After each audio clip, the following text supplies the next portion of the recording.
Hey, John and Mike, brew-dudes.com, and we have beer. And this beer is a lager. And I just want to comment, someone had actually posted something on one of our videos saying like, guys, love your videos. You drink lots of great beer, but there's no head on that beer.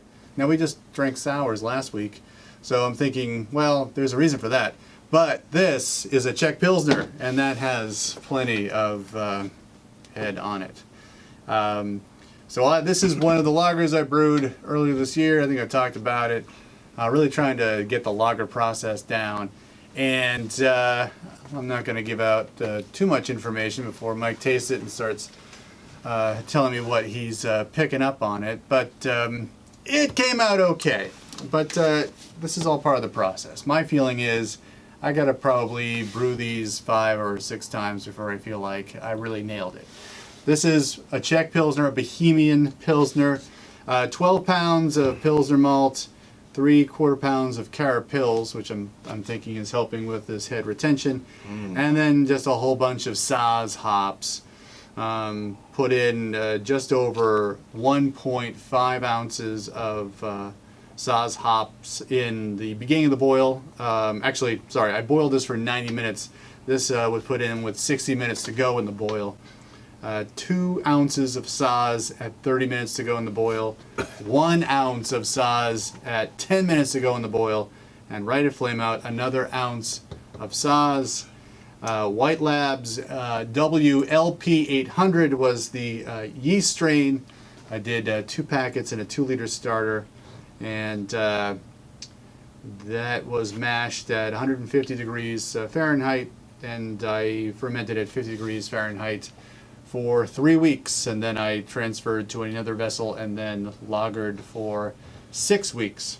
So, to me, the color might be it's funny. Like I hold it up to the light, it's more straw colored than gold, which I've seen as a descriptor of Czech Pilsner, and certainly the Czech Pilsners I've had in my lifetime certainly have a little darker color, but I think it's okay. It's fairly clear. I had this in a growler, so transporting it over, not sure. But like coming right out of the keg, I was always happy with the clarity of it. Now, I'm going to start tasting this. And Mike, I think you know you've had some Czech Pilsners in your life. You've known what it should taste like. Yeah. Certainly the aroma should be of a certain spicy hop realm. Yeah. So give me your thoughts on this. This isn't it. No, he's kidding. This has got a yeah. And there's a Saaz-y, earthy hop aroma to it. It's not super strong, but it's not super strong. It is there. There is I will just, in general terms, I'll say there's a fermentation characteristic in the aroma that isn't necessarily clean Pilsner to me. It's not off-putting, but it's not necessarily straight up Czech Saaz. Yep. You know, there is a certain amount of haze to it, and I think if it was crystal clear, you'd have the gold color versus the straw, because haze tends to make stuff look a little bit lighter. Well, so I'm thinking, I'm actually looking for something darker. I think it would appear darker if it was crystal clear. Okay. When it's hazy, it looks lighter. You got it. Beers look lighter. Yep. So that's why white beers look the way they do. Yeah. So, but it's pretty good. The flavor profile. I definitely get the Saaz-y, earthy, noble spice hop character. There's I don't really get a definitive Pilsner malt quality from it, and that could just solely be the brand of Pilsners wasn't that strong per se of a Pilsner malt. There's a body to it it's fuller than I guess I expect it to be. I think that it's very close. There's just a few nudges one direction or another that would like tighten it up. Yeah. I mean, I would drink this and look at it as being a definitely Pilsner quality. You know, the flavor profile shows some of that. There's a fermentation character that's a little bit not as clean as I necessarily think I want it to be. And maybe that's where the Pilsner malt's getting hidden behind some of this somewhat I guess I'd have to qualify it as like an ester quality. Yeah, so I'm going to talk a little bit about what I think is off about it. Yeah. So the big detail I left out was water chemistry. I did brew this with distilled water and then tried to play around with some salts. So in the mash, I put in 5 grams of gypsum, 5 grams of calcium chloride, and 1 gram of baking soda to try to like just get some ratios going with chloride. Now, do you run any of this through a calculator, or just going by feel? I ran it through a calculator to try to get some nice Which one are you using? You remember? Brewer's Friend. Okay, yeah, I've looked at that one. Okay, so I'm familiar with that one. So I think I was just trying to get a nice ratio, trying to get more of a chloride thing going on to express the hops a little bit more. Was the baking soda required for alkalinity? Yeah, I think it was more of calcium, more of a little bit of sodium, to get that in there.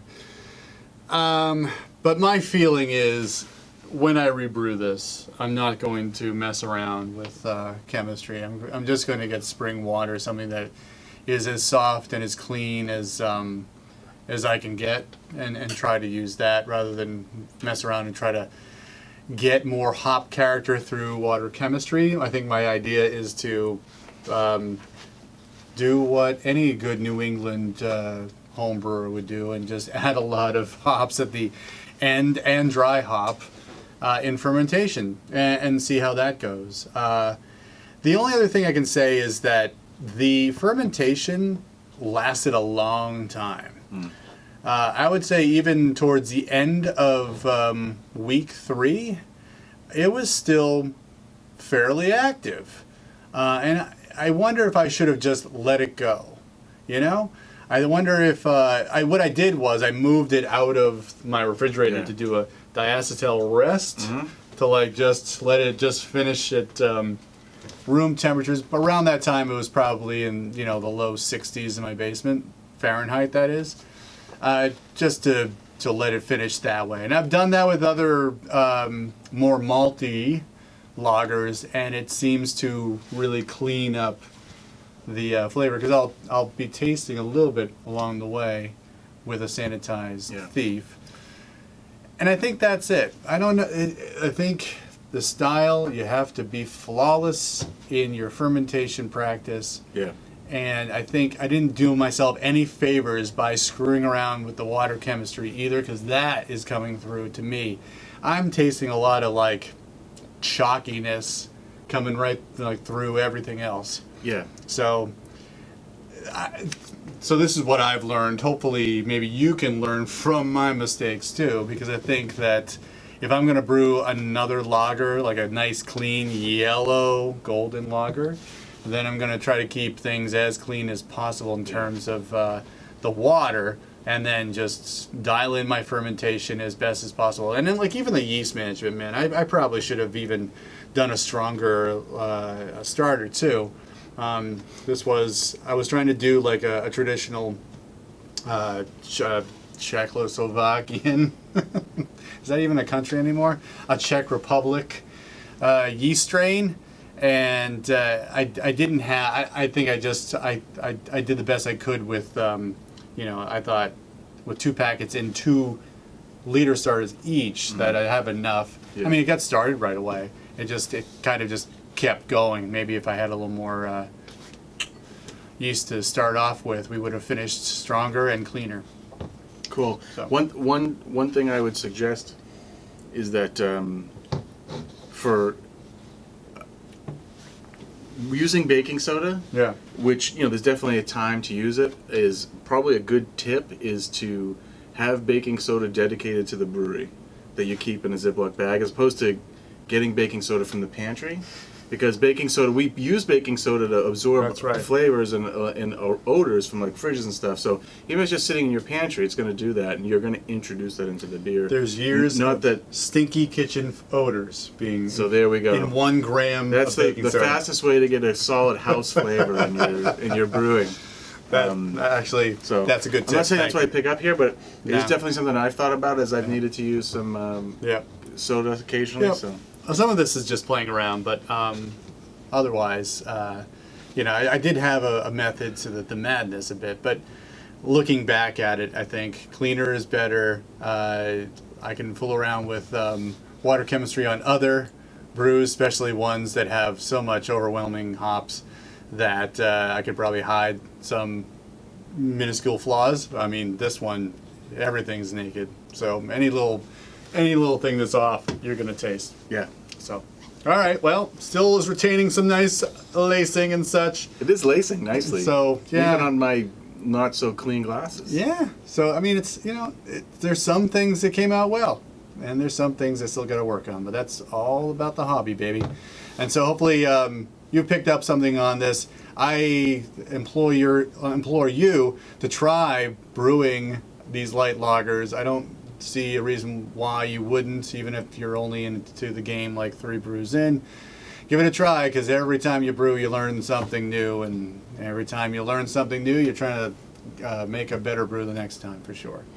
So, with that, for John and Mike, brew-dudes.com, let's keep brewing and getting better. Brew on. Cheers.